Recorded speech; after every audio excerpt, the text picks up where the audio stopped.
Okay, so it's 7 o'clock in the morning. I need to get some of this lecture preparation on OR mapping done before the breakfast, before my kids show up.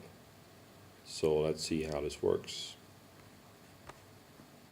OR mapping, an introduction. So what is OR mapping and why would we do it? So suppose you want to persist objects in your OR application in a database. Say you want to use your objects also in a subsequent program run or in a different program. And then you indeed need to be able to restore object state from a database. So technically this boils down to the question, how can you map an object model, say Java classes, to relational schema, say create table statements, or the other way around. I advise you to read up on two notions here. One is the claim that OR mapping is the Vietnam of computer science, and the other notion is the one of OR impedance mismatch. Both notions are concerned with the relative complexity of OR mapping. We will not really go into this degree of complexity here in this introduction, but I advise you to read up on both notions. In fact, in this introduction, we will focus on OR mapping as it's done with the Hibernate technology for Java. Hibernate can be seen as a persistent technology for Java. So Hibernate really serves two main capabilities. One is that you can actually go and store objects in a database table. And the other one is that you can retrieve objects from a database. Here's a simple architectural view on Hibernate.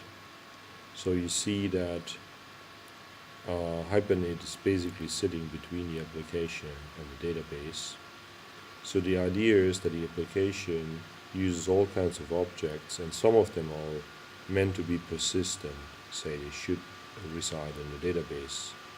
To this end, Hibernate uses a mapping file that tells it how certain classes of persistent objects should be viewed as tables in the database.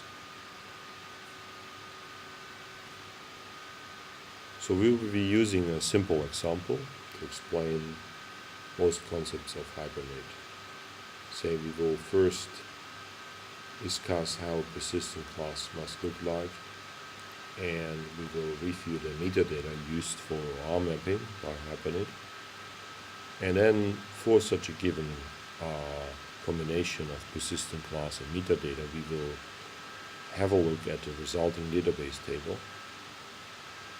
We will also look at the kind of code you have to write in Java in order to code up transactions such that your objects indeed are persisted in the database. And we will also review the kind of code that you can write in order to retrieve objects by means of some sort of query from the database. So here's the sketch of a persistent class, the cat class. A cat has all kinds of properties like name, sex, and weight. In addition, we also have a special property here for the ID of the cat.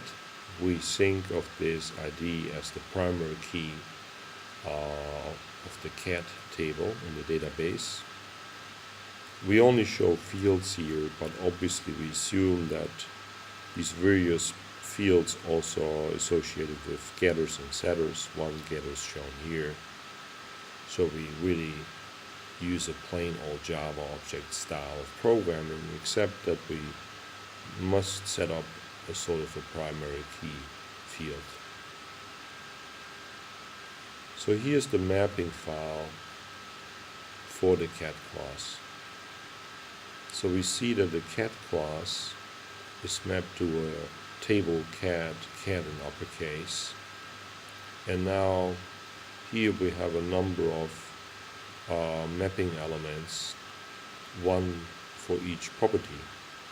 So we see a special mapping element for the primary key here. We see that we apply a specific SQL type here for the mapping for this ID field. You also see that we insist that the ID must not be null.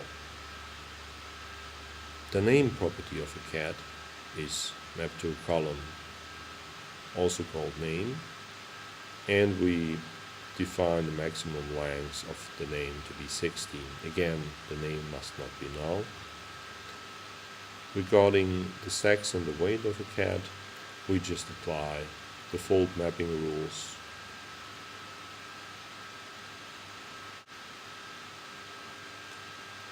So this is the resulting database table.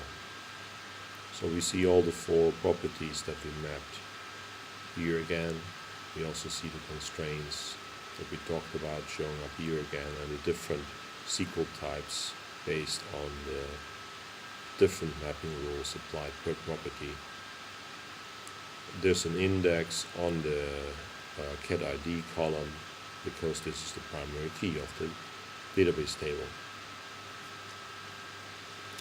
Here we see the Java code that codes up a transaction so that we actually create a new cat instance, and we register that cat instance for persistence,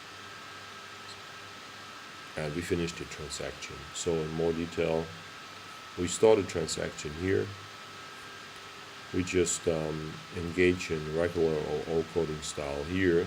In particular, we construct a new cat instance and fill in the slots. And through this save and commit, we make sure that this new cat instance indeed will be persisted to the database. Now we will also look into the question of how to retrieve persistent objects from the database. We will be using the Hibernate query language. There's also a different style that we will not talk about here. So here's a typical query, how we retrieve objects. So you see we code up a query indeed very much in the style of JDBC. We also anticipate a formal parameter for the sex of the cat here.